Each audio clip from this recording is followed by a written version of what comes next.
And the key to cheesecake, it's not complicated, but I want you to think about what you're making, and essentially what you're making when you make a cheesecake is you're making a custard. Except instead of using milk or cream as the base for your custard, the cream and cheese is the base for the custard. And we're going to add eggs to it, and then we're going to gently cook that custard, which is the cheesecake, which is why we go through these steps that we do. So the first important step is to make sure the cream cheese is nice and soft. So it's easy to add other ingredients to it. Is there a danger of overbeating? Oh, at this point, you want to keep beating it and beating it and beating it. You can do it on high speed if you want. Once we start adding the eggs, then that's a very important step. We'll reduce we'll slow down the mixer a little bit. But I'm going to start first, to make this a little softer, I'm going to add some brown sugar. Again, you could use the gula melaka, but it adds that sort of caramel taste to the cheesecake itself. So first I'll add half of it, and then I want to make sure, a key is to scrape the side of your bowl off to make sure it's always smooth and always creamy. And that brown sugar blends in there. So now you just scrape it, Mm-hmm. just to make sure everything's even. Right, that it doesn't always work out for me on the first try. Right. Mistakes happen all the time.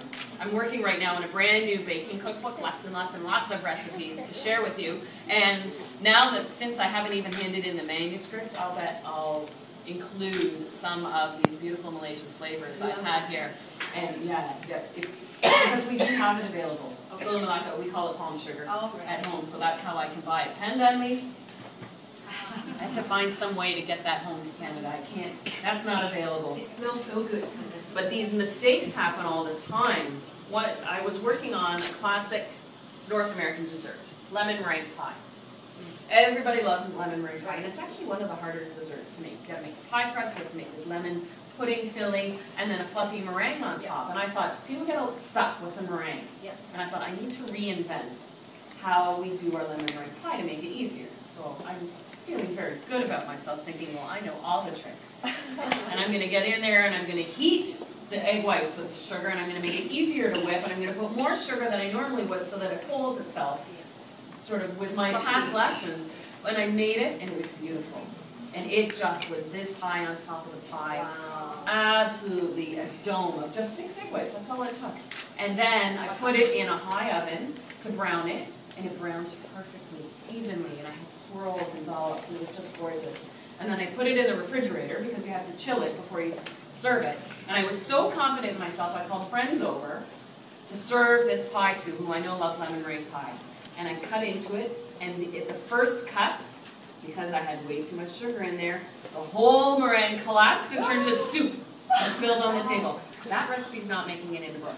But I learned a lot from making the mistakes, which is why I want people, when you bake, and if something happens, give yourself a break. Because the mistakes, you learn from all the mistakes. And my job is to make the mistakes, so that within the recipe I can warn you about it and say, okay, if it looks like this, you better fix it. So that, because unlike making a soup or a noodle dish that you can taste along the way, you've got to know where you're at every step of the way. And if you're worried, I want to talk you through it. It happened again. Do I have time for another story? You like hearing my blooper stories? Yeah. Forget the good recipes. You want to hear about all the disasters. Oh, I've got we could be here all night. Okay, another one. Just recently, I was making a chocolate cake, layer cake, 3-layer chocolate cake. I was having a little trouble with the caramel fudge frosting. The first time I made it, it cooked so far and so far along that it completely solidified in the bowl. I had my spoon upright in the pot, and I could carry the pot with the spoon in it to the sink. So that one didn't work. Second one, I cooked not enough because I was so nervous about the first time that it was so soupy that I poured it on the cake and it just spilled right over. So that wasn't working. So finally, I came up with a caramel fudge frosting. I cooked it just the right amount. It was tasted delicious. It was tender, but I knew I had to work with it while it was warm. So I was assembling the first cake layer, and I put the caramel on, and it looked beautiful. And I put the second cake layer, and I spread it on. It was gorgeous. I put the third cake layer, covered the top and the sides, and it set, and it was gorgeous. So I called the same friends over. I should not learn. Mike and Tina came over, and they love chocolate. And I made my first slice into that cake. And it was tough. I could barely get my knife through it. And I just think, oh, what have I done? And then I make the second cut to try and lift out the first slice. it's tough. I lift out the slice, put it on to the plate to look at it, and it looked beautiful. I was looking at it, I have the chocolate cake layers, I have the caramel, and then I look, what's that? I forgot to peel the parchment paper off of each cake layer as I assembled it because I was in such a hurry.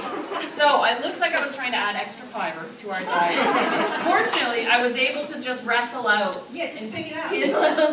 But I had to take it in the kitchen and hide to do that. See, so it happens to us. But not everybody knows. No. Oh, well, if you follow my recipe, I have included that step. Oh, right. Make sure you remove the parchment paper. So now we've got the vanilla bean back and the brown sugar in here. Now the next thing I'm going to do is add the eggs. So at this point, you can whip it on high speed, if you wish. And to be smart, I'm going to break my eggs into a bowl before I add it to the cheesecake so I don't get big pieces of eggshell in there. So 5 eggs in this recipe? Yes. So you can really get a sense that it's a custard. Yeah, that's a lot of eggs. And it will set the recipe. You'll also notice that I'm breaking my egg not on the side of the bowl, but on the cutting board. Because when you break an egg on a flat surface, unlike the edge of a bowl, if you break an egg on the edge of a bowl, you get those tiny little cracks and shards. And you've got a 50-50 chance of shell going in the bowl or out of the bowl. It always goes in the bowl.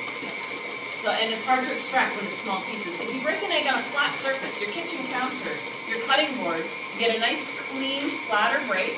If you have to separate your eggs, it's easier to do because you don't have sharp edges. And you don't get those tiny little eggshell pieces. Instead, you get a big piece, so if it does happen to go in, it's easy to find. Now, this is an important step in eggs into the cheesecake. You want them added in gradually, because the eggs, if you whip them in, will incorporate air in there. And what happens when air hits the heat of the oven? It expands. And then what happens when it cools down? It contracts. And so if you have whipped eggs in your cheesecake, it'll expand, and then when it cools, it contracts, and it pulls right in the middle, and that's how you get a crack in your cheesecake. So it's important that we add the eggs one at a time, and on a rather low speed. And we've got room temperature cream cheese, you want room temperature eggs as well. They'll incorporate together far better. I'll add one more egg, and then I'll stop again.